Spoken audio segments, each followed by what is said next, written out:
Support the Amigos podcast and keep the Amiga goodness flowing for just $1 a month. Visit our page at patreon.com/AmigosPodcast.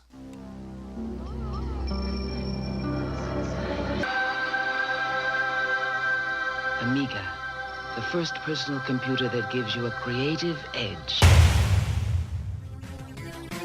Amigos, the podcast about everything Amiga. Amigos is a proud member of the Throwback Network, your home for quality retro podcasts. And now, here are your hosts, Aaron Dowdy and John Bodovkar Schaller. Hi, and welcome to Amigos. I'm John. And I'm Aaron. And welcome to a very special episode. Today is our first of a three-part series on the Amiga pinball scene. Today we're going to talk about two different games. We're going to talk about Person Pinball and Pinball Dreams. But first, I'd like to take a moment to thank our first donor, Blaine Thomas. Thank you for your donation. He sent us an email saying how much he enjoyed the show and that he listened to all 4 episodes back to back. So thank you very much. If you're interested in donating to the Amigos podcast, we've got a donate button right there on our screen on amigospodcast.com. And we appreciate it. Thank you very much. Thank you. So let's go ahead and get right into the game. Since we have 2 games this week, we're going to kind of put aside our regular segments and jump right in to First Person Pinball. So now, Aaron, when did you first hear about First Person Pinball? Recently. I'd never heard of it, to be completely honest with you, until I was fooling around on the company's website, the one we spoke about last week, and was just looking at something to fiddle around with at work, and saw they had a pinball pack. It had a bunch of the pinball machines that were on the Amiga, and that's the first time I'd ever heard of it. I'd never heard of or seen it up to that point. I'd never heard of it before you mentioned it, and really, if the company hadn't included it in its the way that the company did this was they kind of put a whole bunch. I think maybe is it all the Amiga pinball games? 21 in one. So it's very handy. Yeah, they kind of, when you download any of the pinball titles, they load within a contained loader that has all of these titles already in it. And of course, the great thing about the company games is they run from one exe file that has the WinUAE wrapper around it, so you don't have to mess with any of the Kickstart files or anything like that. But by including First Person Pinball on here, and I think it is the first title on the list too, it's probably getting some exposure that it might not normally get. Again, the usual company disclaimer: there's a quasi-legal aspect to it. But anyway, you fire up First Person Pinball, and the first thing you get is a very 90s splash screen with the logo of Tinsoft, and it actually says Tinsoft Presents. And I heard that several times because I was trying some different things to get the game to actually play in first-person mode. I finally figured it out, though I'm not really sure what I did to make it work. There's a menu setting. Yeah, but at some point I tried it with the correct menu setting, and it didn't quite work. So I had to reset and then try it again. I might have done something. Yeah, I didn't have any trouble on my actual Amiga version. There was a selection there, and you could switch between them. So yeah, but anyway, the game is pretty much exactly what it implies. It is a first-person pinball game. You don't have to play it entirely in first-person view. You can select a mode where the screen is split, and on the left side you see an overview of the playfield, and then on the right side you see the first-person view. The playfield is odd. This is a British-developed game, but on the playfield itself, there's a picture of 2 American football players. Yeah, that was baffling to me as well. I wondered. I thought maybe this was locationally changed. You know, I will say I tried it on the companies, and I also tried I downloaded the ADF and tried it at home on the Amiga, and they were the same. Mm-hmm. I thought maybe I'd get something else or a picture. They really have no bearing on the game. It's just a picture, but I thought that was strange. You know? Yeah.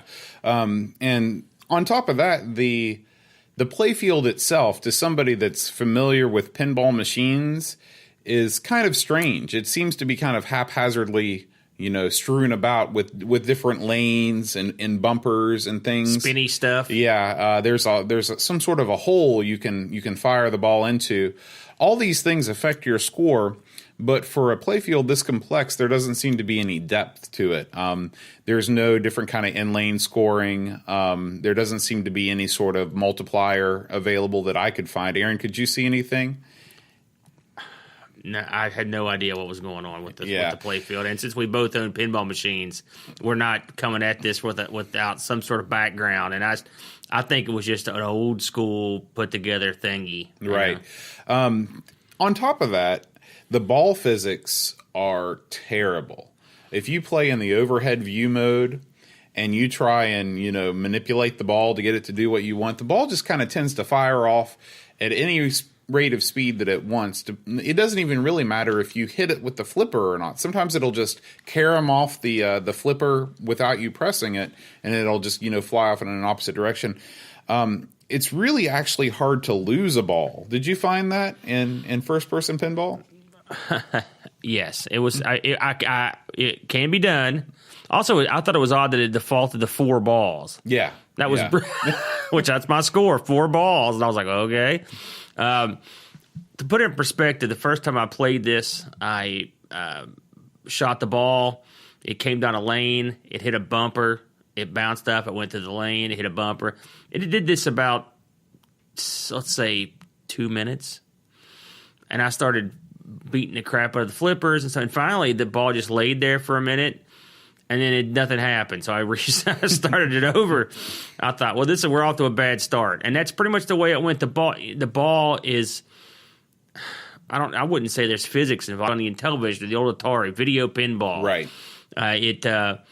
I'm guessing their angle was, we're going to sell this on the first person view, and the rest of it, no big deal. And I'm sure maybe that was the layout may have been influenced to adapt to the first person perspective. Mm-hmm. Lots of space in certain areas, and and who knows? That's a crapshoot guess, but that's My guess is that these guys came up with a demo where they could show the play field in first person view, and they said, hey, we could build this pinball machine.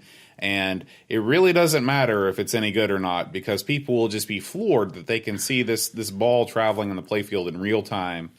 And because, this was released in 1989. So I think that there had been good video games released, pinball games released by 1989. Maybe not on the Amiga, but I'm pretty sure like Pinbot for the NES, I think that predates this game. I'm sure that there have been a couple decent pinball games released for video games by this point, wouldn't you say? I'd have to ponder it. Now, 89, it's pretty far back. I think this was running on the OCS, the original chipset, so which that might explain why they put an American-centric picture in it, now that I think about it, because maybe this is before when they thought the Amiga was going to be a big hit in America and weren't as concentrating on the European scene. I don't know. There's a couple of really good ones for the PC Engine. I'm trying to think what year those were out. Yeah, like Devil Crush. Devil Crush is the one I was thinking of. I think those probably came later, because I think the PC Engine launched in about 89. The early pinball games, by and large, were not good. Mm-hmm. I'm trying to think. I think the one you mentioned for the NES, the basically was a replica of the arcade machine, right. Pinbot, which is a good machine. That's probably, I'm thinking back in my head, that's probably one of the better ones that was released back in the day. I had a pinball machine for the Odyssey 2, from Odyssey 2 that was, yeah. They had the same sort of ball physics. It's sort of like breakout ball physics, you should call them. Just like when you were playing breakout, they bounce. Mm-hmm. There's you really basically have an it. angle. It's calculating the angle at which it hits something and then just bouncing off in the other direction. There's a lot of subtlety to pinball ball physics that I'm sure is really hard to do, computationally. Would you like to comment on this week's episode? Did John and Aaron finally make their first mistake? Leave us a comment at our blog at amigospodcast.com. It's funny, this developer, Tensoft, their list of titles is not it's not going to go down as the greatest list of titles in video game history. Oh, yeah? They were mostly known for developing ports for some of the less popular 8-bit machines, and I don't mean that in a disparaging way because every machine has their fans, but machines like, the Commodore 16, the BBC Micro, the Atari 8-bit. Now, I know all those machines, well, especially, the BBC, the Atari 8-bit, they had big user bases, but it wasn't anywhere close to the Commodore 64. It wasn't close to the Apple II. Right. And so, I guess when it came time to do ports of, say, licensed games and things like that, it appears as if these, the original developers would kind of hand out, go to more well-known development houses to do the Commodore 64 port, the Apple II port, maybe the DOS port or whatever, and then they would come to Tinsoft to do the Commodore 16 port. I noticed on their Wikipedia page it says that they did the Commodore 16 port of Jet Set Willy. I've never seen a Commodore 16. Yeah, I'd say I'm not familiar with the Commodore 16. Yeah, it must be pretty obscure. Well, it had to have come. I guess it came between the VIC-20 and the Commodore 64, maybe. Honestly, I have no idea. I don't think I've ever heard of it. So, and I'm not a Commodore 64 guy, but I mean, I know a little bit. Yeah. That doesn't ring a bell. Again, this is one of those situations where I write down things and we start talking about it, and it turns out we know nothing. So, yeah, sorry, you have to go to the Commodore 16 Amigo show to see that one. Right. But that's kind of one thing that I thought was interesting about Tinsoft is that they went bankrupt in 1990, but they were working on a video game version of the Blood Bowl game. Are you familiar with Blood Bowl? It's like the board game, right? Yeah, it's the Mech Warrior guys, the Games Workshop. That got a treatment as a video game, didn't it? Did it? I think it did. Maybe it did come out later on, but they were working on a version of that when they went bankrupt. And according to Wikipedia, Tinsoft still exists, but in a completely different line of work. They didn't go into what Tinsoft is into these days, but I guess it's not video game related. I hope it's not pinball. yeah, let's hope. So the music was done by David Whitaker. The music is kind of jazzy. It's kind of got this kind of smoky lounge feel to it.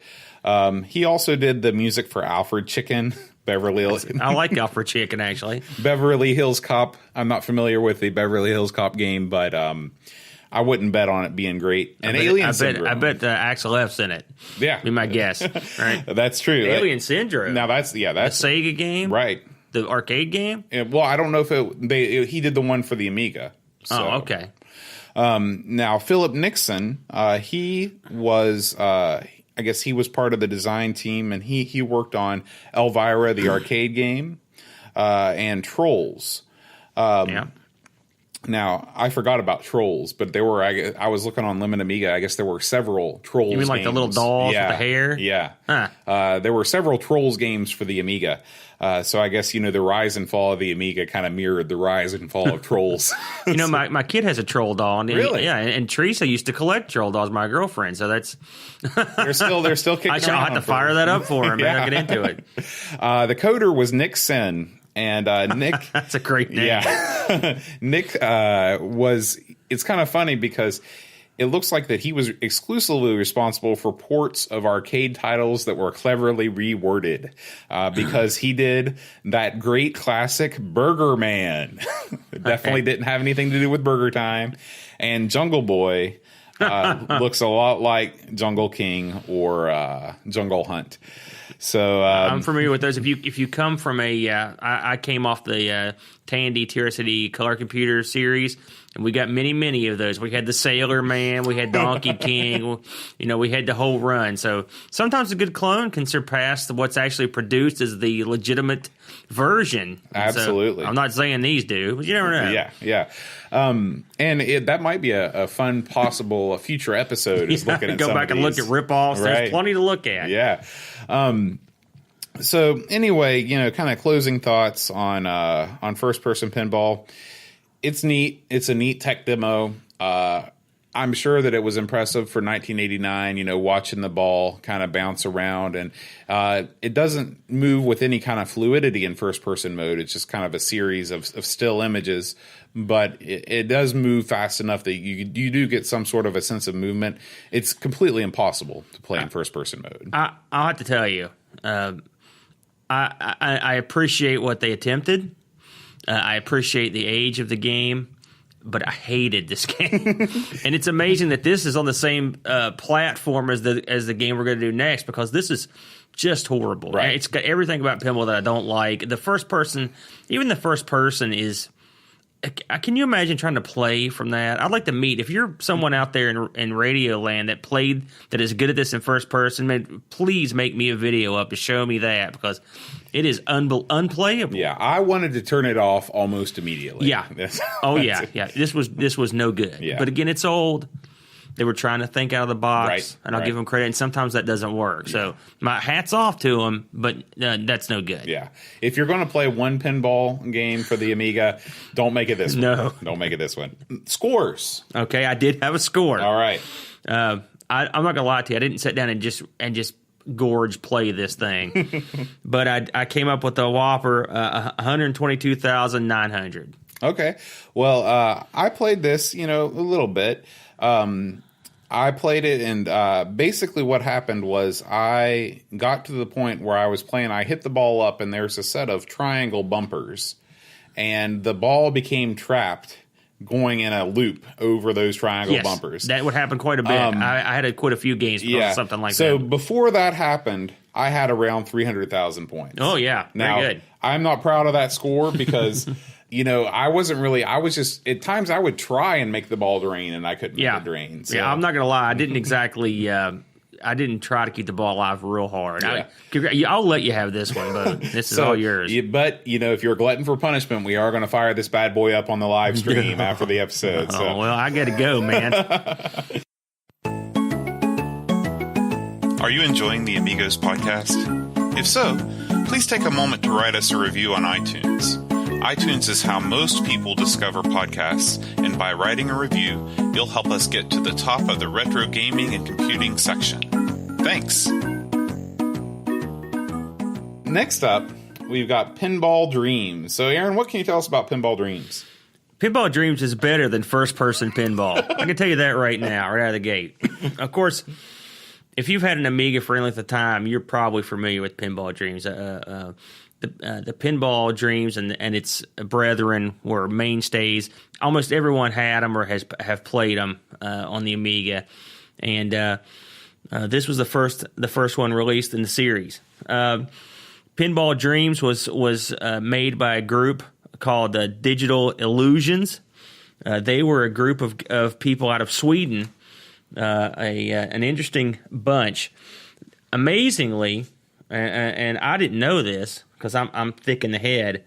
They're still around. Oh yeah, they're still around in a big way. As Dice, yeah.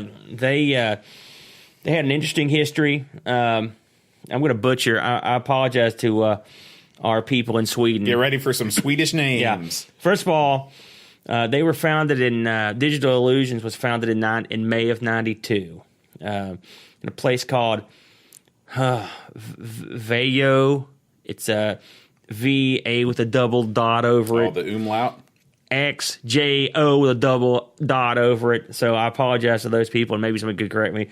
Sweden, Vejo, 5 people. I'm sorry for these 5 people. I'm going to give it a shot. Ulf Mandorf. Awesome name. Olaf Gustafsson. Pretty good. Frederick Lilligren. Andreas Axelsson. And Marcus Nystrom. Man. Beautiful. Sweden's got some names. They do. And they all sound manly, which I like. They, from what I could find, and again, you know how internet sources are, but I found this in a couple different spots, so I'm going to go with it. They were a part of a demo group called The Silence. Really? Yeah. So they had their roots in the demo scene. Yes. They were going to the University of Växjö, or however you pronounce that, and they actually put this game together in their dorm. Really? Effectively. That was their office. They They worked on the physics engine. I found an interview with a gentleman from 21st Century Entertainment, the publisher. They said that apparently this game was shopped around, and when I say this game, I mean more like the ability to produce the game was shopped around. And 21st Century Entertainment took a shot and gave these guys the ball, and they ran with it and produced Pinball Dreams. The company went on to bigger and better things. They produced obviously they produced the pinball series for the Amiga. They also produced Pinball Dreams came out. I'm not going to go into too many of their other titles since we're going to explore them later on. But Pinball Dreams came out on the Amiga. There was a DOS port. There's also a Super Nintendo port of it. They went on to make the Pinball Dreams, Pinball Fantasies, Pinball Illusions. They eventually years and years later, they ended up making Battlefield 1942, which was their major 50 million seller. Mm-hmm. And Big Daddy EA came by, and I think it was 2006. They were bought. Yeah. Their stock was purchased. Controlling interest, however you want to put it, was bought in digital in the company. Yeah. Olaf and company probably living pretty well. Now, right I will say, during the interview, I did read something interesting. I found an interview with a 21st Century Entertainment executive who said that the second game was made by a different set of Swedes. I can't substantiate that. I only found this one interview that said it. So, I mean, they were still part of the company, but I don't necessarily think it was the same five guys. Mm-hmm. Anyway, they did Battlefield. They did the Battlefield series for EA. They're still out and kicking. They made Mirror's Edge, which is a really neat game if you're into modern consoles. And they're working on the Star Wars Battlefield games that's coming out this year. Battlefront. Yeah. And they're also working on a new Mirror's Edge game. So they're still around. Oh, neat. But on the Amiga, pinball was their big thing. Now, they actually did a couple other games on the Amiga, which I'll go into real quickly, just because I didn't know they'd done anymore. They did a game called Benefactor for Psygnosis, which is a great company who was around until recently. In '94, apparently it's a platformer of some repute. It's supposed to be pretty good. They did a public domain game in '93 called Amiganoid, which is an Arkanoid clone, which is supposed to be pretty good. I think I've played Amiganoid. I found two references at a couple places that they had done a sub-battle game, but the date seems awful weird. It was produced by Epix. It was called Sub-Battle Simulator. That may have been a company that shared their name. Who knows? I couldn't find much else out about that stuff.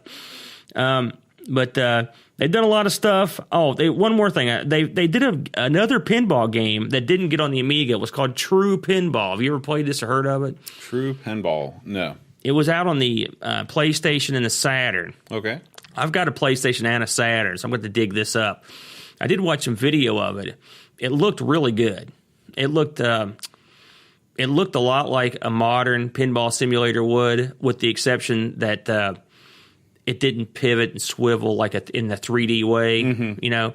But it looks really sharp. How it plays, I don't know. But I'll give it a shot, and if it's worth mentioning sometime down the line, we'll have a look at it. Okay. But on to the publisher, 21st Century Entertainment. As far as I could tell, they're defunct.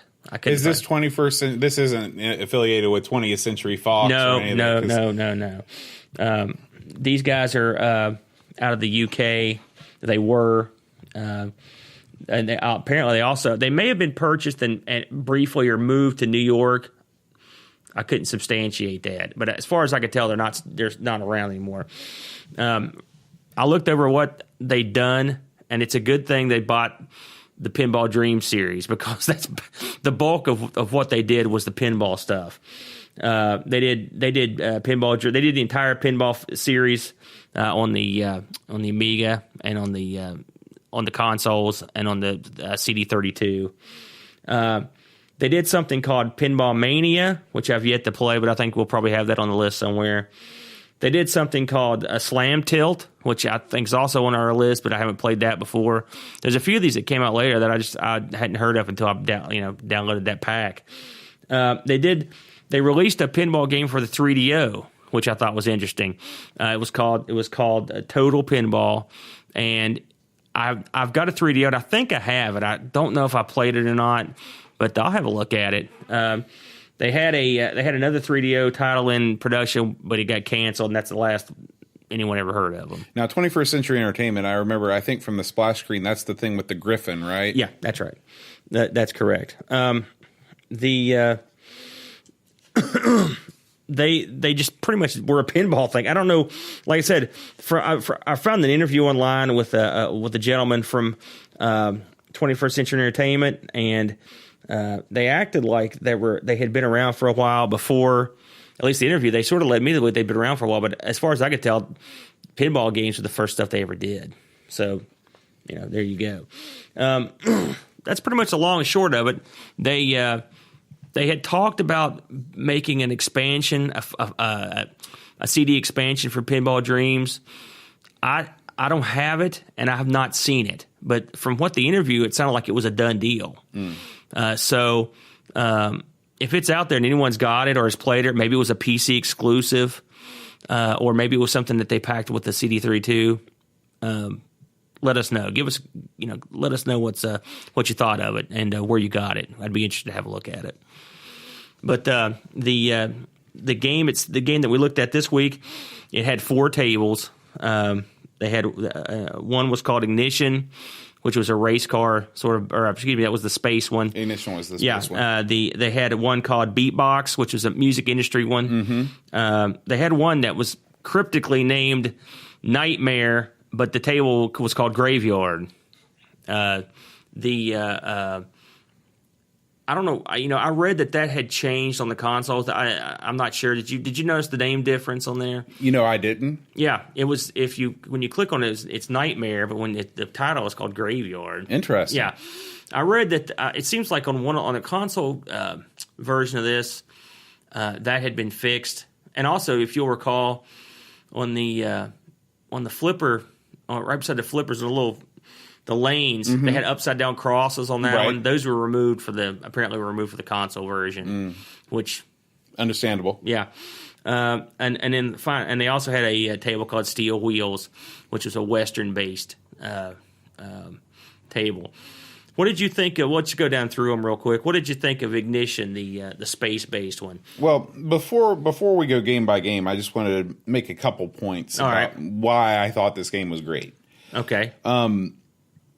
I think that they handled the scrolling on the play field very, very well. Obviously the resolution of the monitors at that time, you couldn't get that kind of resolution and still display the whole table at the same time. So, it was incredibly smooth scrolling. Personally, I like alphanumeric pinball machines more than DMD games. And for people that aren't familiar with pinball machines, just think about the newer games like Terminator 2 or the Addams Family that have that little video screen that's red and black and it's got the dots. Those are dot matrix display games. The generation of pinball machines before that are called alphanumeric games, and they have kind of usually 1 or 2 rows of those kind of LED displays where you can do numbers or letters, and I just prefer those just personally. And that's what these games are. They're done in an alphanumeric way, which I guess makes sense because at the time this was coming out in 92. DMD games were, I think, did they debut in around 1992? I think Addams Family came out in 92, I think. So I think DMD games were just getting going at that time. Most games, I think, up to that point have been alphanumeric. I'm not quite sure about that, but I think that's true. I think that's right at the cusp. Right. And so another thing that I really like about these games is that they all have a center post. Yes, I love that. Because I don't mind if you have outlanes that don't save your ball or whatever, but if you have that center post and you can kind of defeat that just game screwing you over center drain, and use it to your advantage, have it bounce back up and get back into play. I love that. that there's a nice attract mode where the tables will pan and kind of show you different things. So on the whole, presentation wise, for a game that had 4, high quality tables, I think this game is great. And the intro, just for when it comes up, you're in for something. The way that the orchestra strikes and the way the graphics are presented, it's super sharp and clean. Yep. And you're like, oh boy, here we go. Yeah. I mean, it holds up today. It really does. Yeah. Oh yeah, I agree. I agree with you on that. So getting into the ignition, the first thing I thought of was all of the glorious hours and hours that I wasted playing Space Cadet Pinball on Windows 95. Windows, yeah. And this crushes that. It came out so many years earlier. Yeah. And but that was, whenever I play a space theme, especially when you're talking about, getting different upgrades and things like that, that's what I thought of. I like the idea of, all the theme. It wasn't just, you're in space. It wasn't like, obviously, a game like Black Hole, it has a space theme, but it's so primitive that it doesn't really have kind of goals that you can attain. And all these tables have goals. And this is one of the few space themed tables that I've really, really liked as far as having, building towards different scores and things like that. One thing that I thought was cool about all the tables is they each have a custom message that appears when your ball drains. Did you notice that? Yeah, yeah. And so the one for ignition was Lost in Space. Yeah, that was very cute. I noticed that for all those. So that's what I thought about ignition. How about you? I'd say this is probably my least favorite of the 4. Mm-hmm. That much said, it was really good. Yeah. So it's just like they're all great. They really are. And like you said, they hold up. Scrolling pinball can be troublesome because it's tough to follow your ball. They really did a good job of capturing the right roll on the scroll and the right ball movement to get you to where you're not feeling like you're getting robbed because you couldn't see what was happening. I don't even know all the things that went into that, obviously, but after a while, I mean, you notice that it's scrolling, but you really don't notice. Right? Yeah. You're right. And something else that I liked is that when you have and I noticed this on other machines, but it really stood up for all of them. When you have ramps that you have to go up, and they're hard to see when you're using the flippers, they line up the lighting with the ramps, so if you can use that as to aim, and once you kind of get past that, because that's really the only drawback is having to shoot something up the table to make a shot. I mean, don't get me wrong, folks. Nothing beats a full pinball table or a full screen pinball that looks nice. But if you're going to have a nice zoomed-in pinball that's beautiful and crisp like this is the way to go, and they give you a fair shake when you're doing it. As for the table, I like the sound effects. The tune was good. I thought it was overall pretty good. I like how you built everything up. Obviously, the people that put this collection together knew something about pinball. The rule sets are good. Mm-hmm. They're clearly stated on the machine, and I liked it.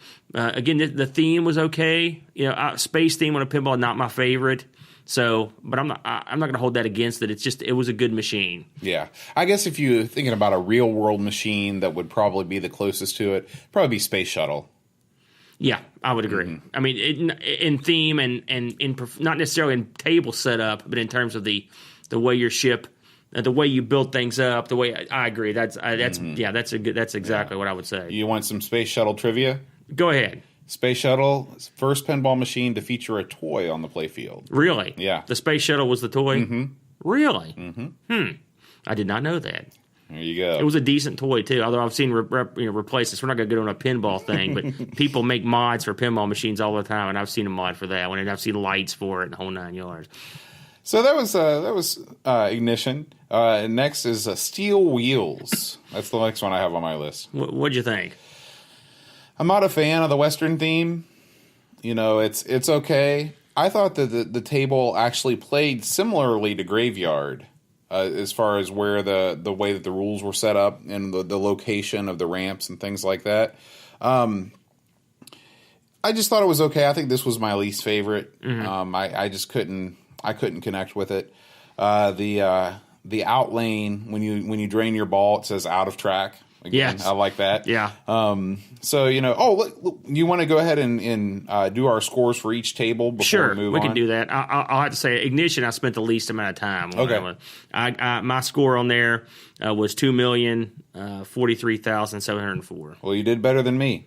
I got 1,217,918. Scored one for Big A there. Mark that up. Getting back to steel wheels, I like steel wheels, actually.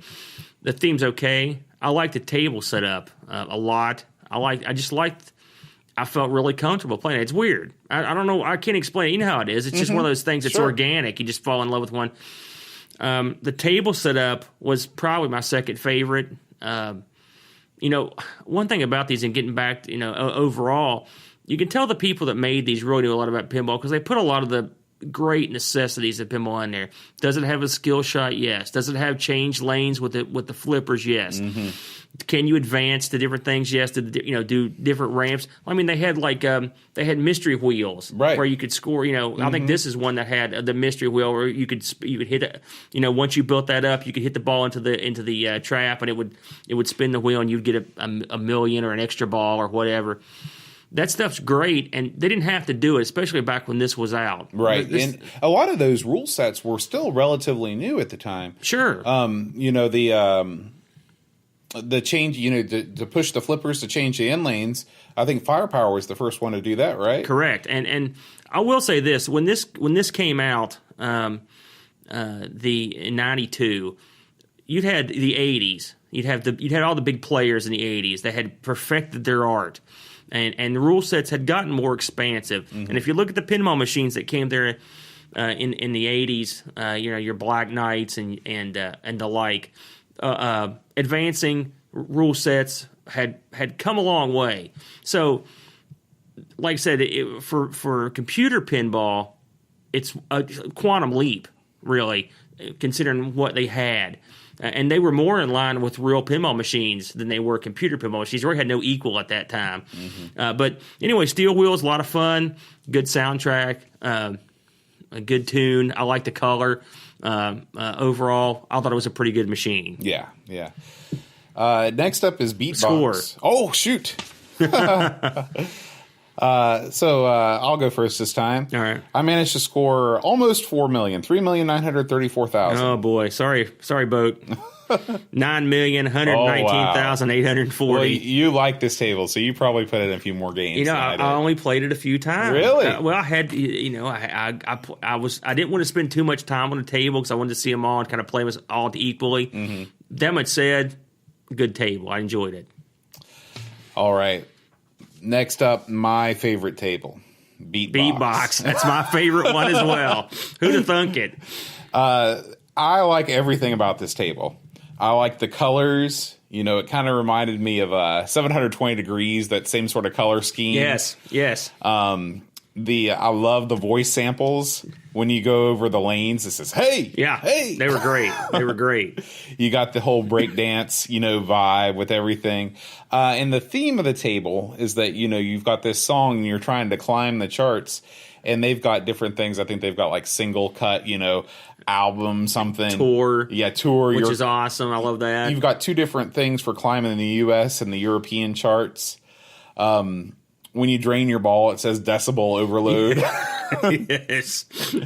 There's it's great music again. It's different. And I was sure this was going to be my least favorite. I looked at the thing like a beat. I was like, oh, this is going to stink. Wrong. It was excellent. I agree with everything you just said. The sound this has probably got the best sound. It should. All right. It captures that era in a weird way. Not to get too silly about it, but it does. They did a good job of making you think about that era, the breakdance era, and the goals that you obtain are very clever. Mm-hmm. And it fits everything perfectly. Your singles climbing the charts, and that's how you advance, and you're going on tour, and it makes perfect sense. So the goals are very. I've seen other. I know that I've played a legitimate actual pinball machine that has a similar sort of theme where you're trying to climb a hit.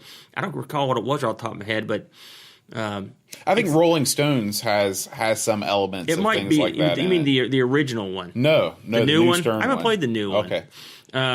This if there is a one that did it similar to this, then there should be, because this one, I think this would be a really good machine. Yeah, out of real life. Out of all the machines, I feel like this is one that's truly unique.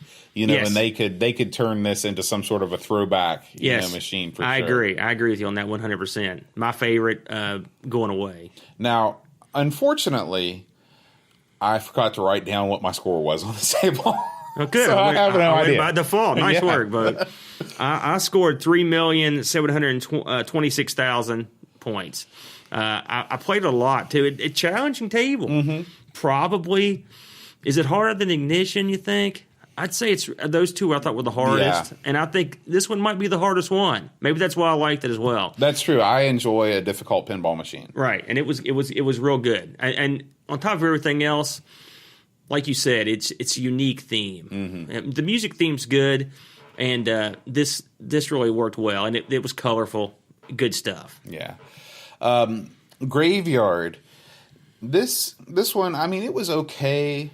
I like the theme more than the Western theme, but I've just played so many. It's hard to go. When you've played Haunted House, you've played pinball machines that really take this kind of ghost theme to the next level. I thought it was just okay.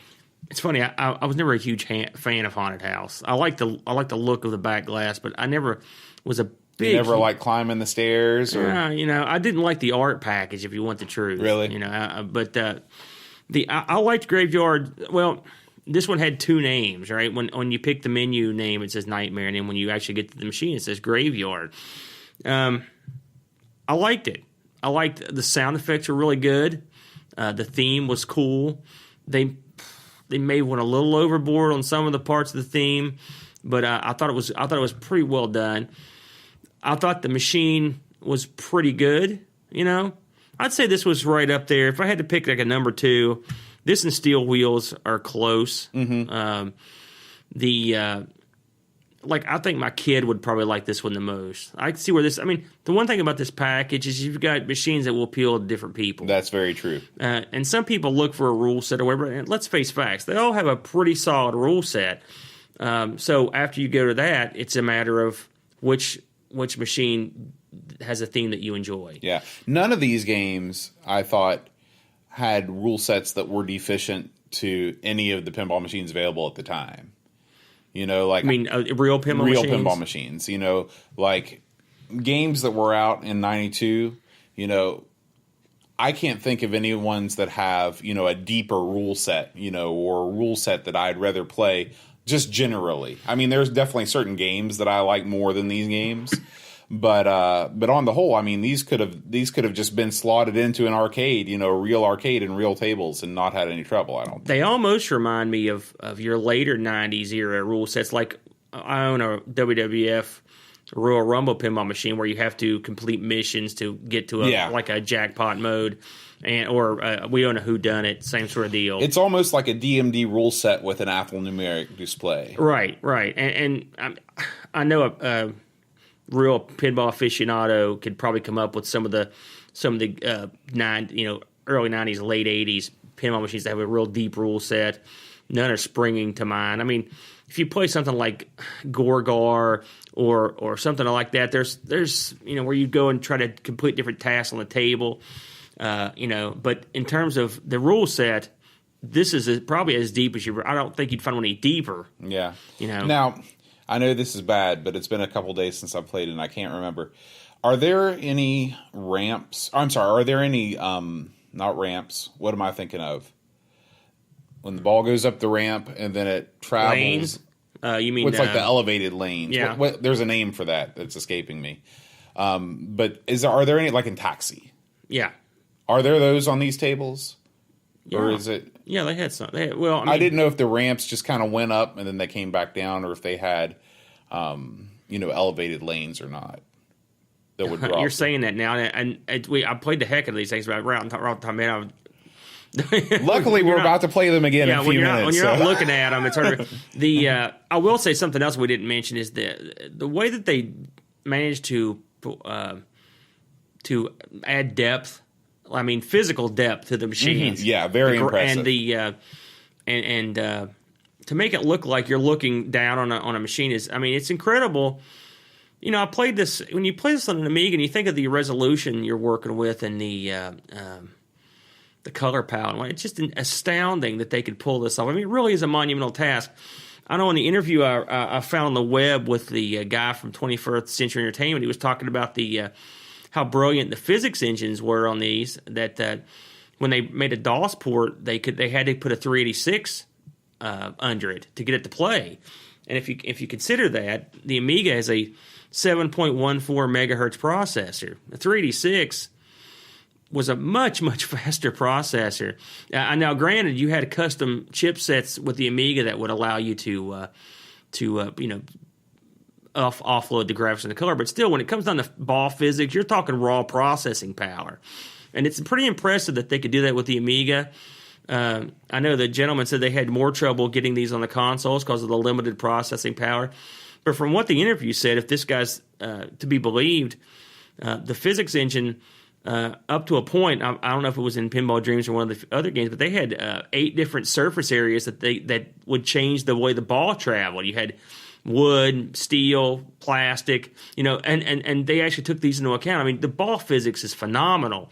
And the ability to cradle the ball, all the things you can do that you do in real pinball is, I mean, if you consider the year, it's simply unbelievable. If you consider that the Amiga didn't have, really a math processor in it, like a separate one. Co-processor. Yeah, Math Co. It's unbelievable that they could pull it off.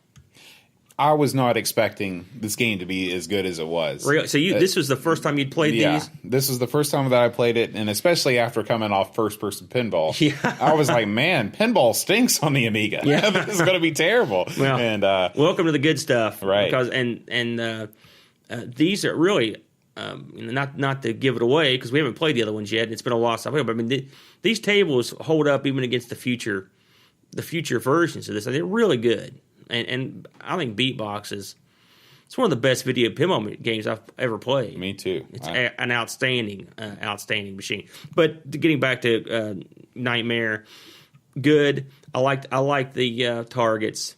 I like they're very clever in all these games with the way they align the targets, what you're spelling. Mm-hmm. Yep. The placement is good. Again, that's something else. If you're not a pinball aficionado or someone that's really on the game or in terms of design, ramp placement, target placement, it's very important. You want to make fun, interesting shots that are challenging, various degrees of challenge.